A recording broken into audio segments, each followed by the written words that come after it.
ఏం కావాలి సార్? మేము తలో కంట్రీ వెళ్ళిపోతున్నాం అండి. ఒక గ్రూప్ ఫోటో కావాలి. అలాగే మీరు పేపర్ చదువుతానండి, నేను లైటింగ్ చేసి వస్తాను.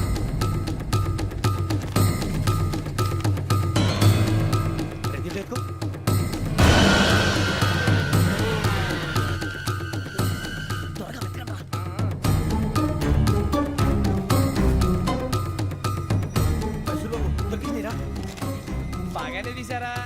ఫోటో ఇందులో పెట్టు, ఇవి అందులో మార్చు, అవి కవర్లో పెట్టు, ఇదిగో పెట్టు.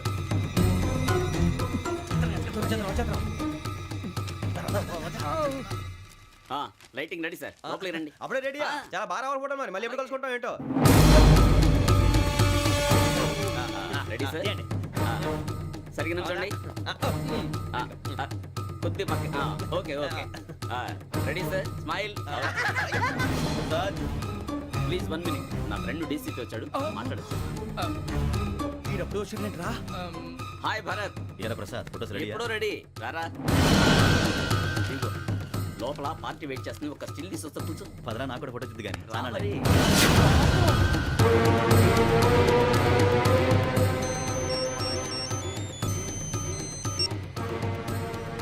Yes sir.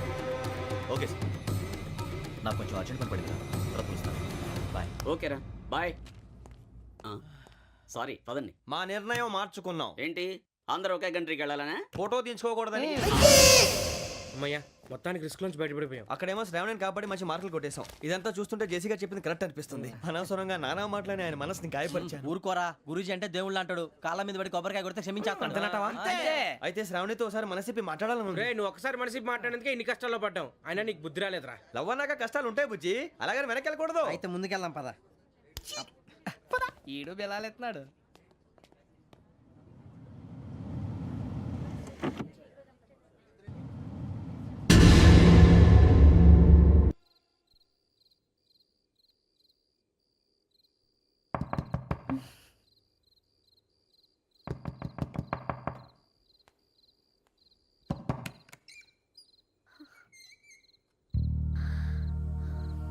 భయపడ్డారా? మీకు కావాల్సిన అన్ని తీసుకొచ్చాం. కుండ, స్టవ్, ఇంకా లాంతర. ఏమండోయ్, వంటగది సామాగ్రి అంతా ఈ కవర్ లో ఉంది. ఇవి బియ్యం. అప్పటికి కొత్తగా బ్రౌన్ అడిగాడు షాపోడు. ఏమండి, ఇవన్నీ మీ ఒక్కరికి అనుకోకండి, అప్పుడప్పుడు మేము కూడా వస్తాం తినడానికి. చూడండి, వాళ్ళు పెట్టే ఫుడ్ చిన్న పేక్ కూడా సరిపోతుంది. శ్రావణి గారు, మీకు వంట వండడం వచ్చా, లేకపోతే మమ్మల్ని? శ్రావణి గారు, ఏమైందండి? ఎవరో సంబంధం లేని వ్యక్తి నన్ను చంపాలనుకోవటం, ఏ సంబంధం లేని మీరు నన్ను కాపాడాలనుకోవటం ఆశ్చర్యంగా ఉంది. మనుషుల మధ్య సంబంధం ఏర్పడటానికి ఇంత టైం ఉంటే ఏమీ ఉండదు. ఆ సంబంధం బలపడటానికి కారణం కావాలి. మీరు మమ్మల్ని నమ్మారు, ఈ ఒక్క కారణం చాలు మేము మిమ్మల్ని కాపాడుకోవటానికి. అలాగే సంబంధం లేకుండా ఏ మనిషి ఇంకో మనిషిని చంపడు. యోగేంద్ర శర్మ మీ నాన్నగారిని చంపడానికి, మిమ్మల్ని చంపాలనుకోవటానికి ఏదో కారణం ఉంది. ఆ అవకాశం లేదు వెంకీ.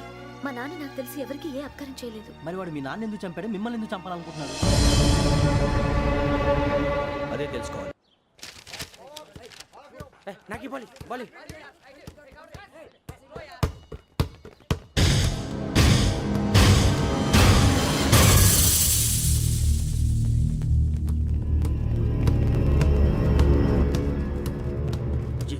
చెప్పరా?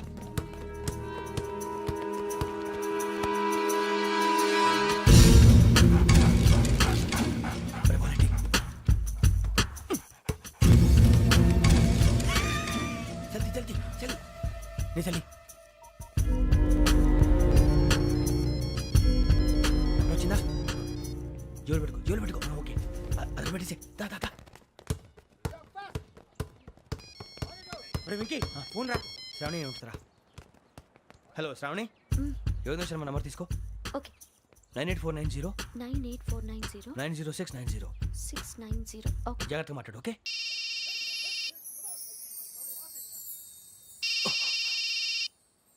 One minute. రండ్రా.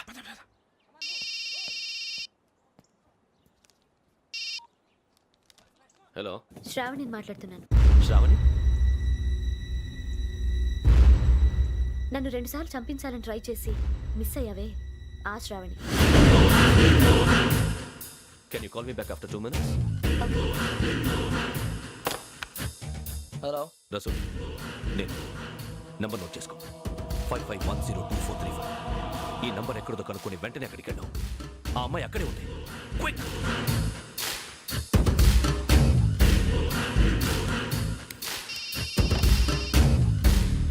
చెప్పు, నీకేం కావాలి? నాకేం కావాలో అడగడానికి ఫోన్ చేయలేదు. నీకేం కావాలో అది నా దగ్గర ఉందని చెప్పడానికి ఫోన్ చేశాను. చూడు, నాతో గేమ్స్ ఆడే వాళ్ళని నేను టాలరేట్ చెయ్యను. ఆ డిజిటల్ క్యాసెట్ ఇచ్చేయి. ఎందుకు ఇవ్వాలి? ఇవ్వకపోతే మీ నాన్నలాగా నువ్వు కూడా చస్తావు కాబట్టి.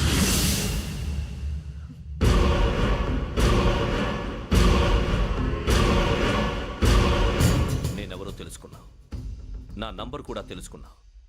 ఇన్ని తెలుసుకున్న దానివి నేను ఎలాంటి వాడినో కూడా తెలుసుకునే ఉంటావు.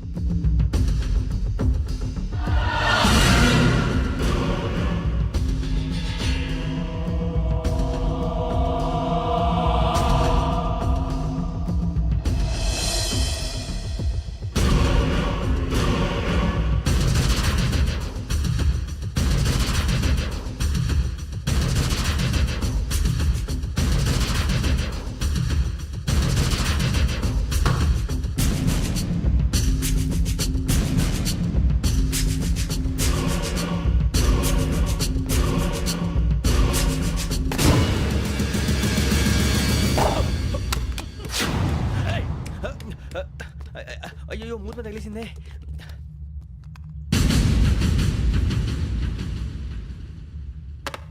సారీ సార్, చూసుకోకుండా తినేసాను. Sorry sir. గో. ఏ అనుకోకండి sir, please. I said go. Hello hello, shut. ఇప్పుడు ఫోన్ చేసిన అమ్మ అక్కడ పోయింది. ఇప్పుడే వెళ్ళింది.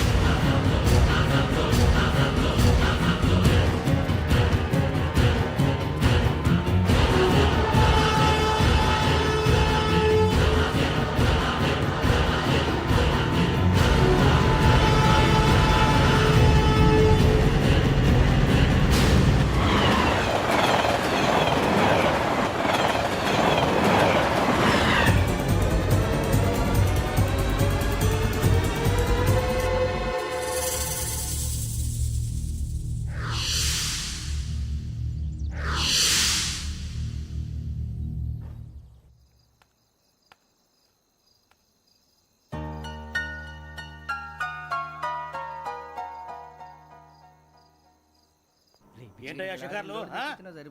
తిన్న వరకు దాన్ని లేవండయ్యా. తెల్లవారుతో 4 గంటలకు లేవాలి. తెలుసుకున్నాడు ఎదవా. ప్రతి వాడికి ఎస్ఐ అయిపోవాలనే ఈ చలికి తెల్లవారుతో 4 గంటలకు లేస్తే తెలుస్తుంది ఎస్ఐ ఉద్యోగం ఒకటి ఎట్టు.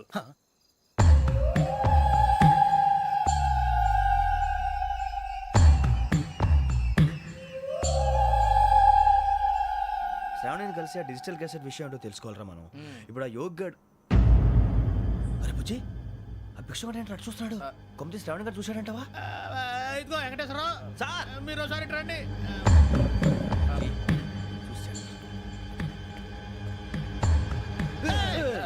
మీరా? ఎవరయ్యా అది? ఎవరు సార్? చంద్రుడా? కాదు, ఆ బిల్డింగ్ లో అమ్మాయి. బిల్డింగ్ కనిపిస్తుంది కానీ అమ్మాయి ఎవరు కనపట్లేదు సార్. ఆ కనిపించబోటువంటి నాకు అంత క్లియర్ గా కనిపిస్తుంటే. అబ్బే, మాకెవరు కనపట్లేదేరా? మరి నాకు కనిపిస్తుంది ఏంటి? కొన్ని దయ్యాలు అంతే సార్, కొంతమందికి కనిపిస్తుంది. దయ్యమా? ఏంటి సార్, భయపడ్డారా? భయపడడం ఏంటి? భయపెట్టడం తప్ప భయపడడం మనకు తెలియదు. మీ గురించి మాకెందుకు తెలుసు సార్. Good night sir. ఇదిగో కొంచెం మా కోట దాకా కంపెనీ వస్తారేంటి? ఒంటరిగా భయమా? చలిగాలికి వాకింగ్ చేస్తే బాగుంటుందిలే. ఇదిగో వెంకటేశ్వరరావు, నీకు దయ్యాల గురించి బాగా తెలుసు అన్నమాట. జగదంబ చౌదరి గారు తెలుసు. వాడోడు మగదయ్యమా? మహాపండితుడు, జ్యోతిష్య శాస్త్రాన్ని జోగ్గా చెప్పేస్తాడు. మరి దయ్యాల గురించి ఏం చెప్పాడు? దయ్యాలు 3 రకాలంటండి. శంకిని, లంకిని, డాకిని. శంకిని దయ్యాలు అంటే అవుట్డోర్ దయ్యాలు. గుట్ల మీద, పుట్ల మీద, పొలాల్లో, శ్మశానాల్లో తిరుగుతూ ఉంటాయి. ఇక లంకిని దయ్యాలు అయ్యేమో పాడుబడ్డ ఇళ్లలో, పాడుబడ్డ బంగ్లాల్లో, ఎండిపోయిన నూతుల్లోనూ ఉంటాయి. ఇవి చాలా డేంజరస్. ఇక డాకిని అంటే కామెడీ దయ్యాలు. వీటి గురించి మీరు పెద్దగా పట్టించుకోవాల్సిన అవసరం లేదు. ఇందాక మీరు చూసింది లంకిని దయ్యం. అవి ఎవరికో కానీ కనిపించవు, కనిపిస్తే వదలవు. మీకు ఈ సంగతి తెలుసా? ఈ కనిపించినట్టు ఎవరికైనా చెప్తే అసలు వదిలిపెట్టవు, పగబట్టేస్తాయి. వెంకటేశ్వరరావు, నీకు విషయం తెలుసు? తెల్దో. ఇందాక నాకు దయ్యం కనపడలా, ఊరకనే కామెడీ కన్నా. డాకిని టైప్ అన్నమాట. అంటే కామెడీ దయ్యం అనే ఉద్దేశం. పైగా మంది ఉచ్చక వెంకటేశ్వరరావు, ఆ రాజు వాళ్ళకి దయ్యం గొడవే లేదు. అందులోనూ నవంబర్ 8. సార్ మాటల్లో మీ క్వార్టర్ వచ్చింది, క్వార్టర్ కొట్టి పడుకో. మన క్వార్టర్లో మీటర్లు లేవు కానీ ఏదన్నా ఒకవేళ అర్ధరాత్రి పూట మా క్వార్టర్లో వచ్చి పెద్ద పెద్దగా కేకలు వినిపిస్తే ఇగ్గురు చెయ్యదులు. చేపట్టుకుంది మీరు సార్. నేను పట్టుకున్నా లైట్ అయ్యి బయట చీకటిగా ఉంది. ఏదో శాడిస్తావు వీడును కింద దర్శనం ఈ పాటికి శ్రావణ్ గారు పట్టుకుంటే బయట పెట్టుకుంటే బాగా మేనేజ్ పైగా చేశారు. రుచుకోవంట. అరే వాళ్ళ డేట్ ఎంతరా? 16th.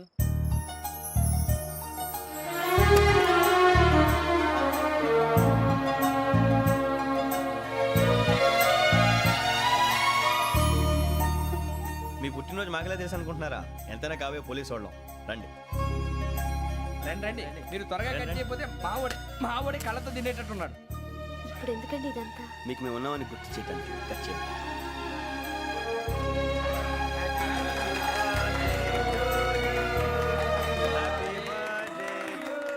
Happy birthday to Shravani గారు.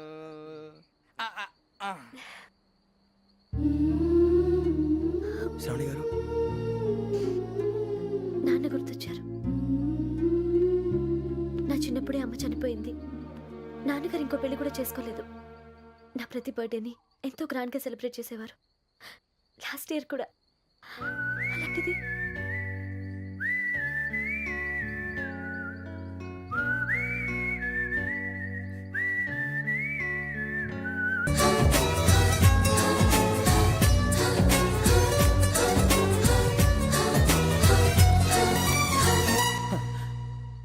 ఒక్క దయ్యమే అనుకున్నాను, మొత్తం ఫ్యామిలీ షిఫ్ట్ అయిపోయినట్టుందే. అయినా ఇవన్నీ నాకే కనపడతాయి ఏంటి? శ్రీ ఆంజనేయం ప్రసన్నాంజనేయం. వాడి మాటలను బట్టి మీ నాన్నగారిని చంపడానికి కారణం ఏదో క్యాసెట్ అని అర్థం అవుతుంది. క్యాసెట్. మా నాన్న ఎప్పుడు డిజిటల్ కెమెరా క్యారీ చేసేవారు. అది ఇప్పుడు ఎక్కడ ఉంది? ఆ రోజు ట్రైన్లో మిస్ అయిపోయింది. అది వాడికి దొరుకుంటే అసలు ఆ క్యాసెట్ గురించి మిమ్మల్ని అడగడు కాదు. రే, పదండ్రా. శ్రావణి, జాగ్రత్త. బాయ్.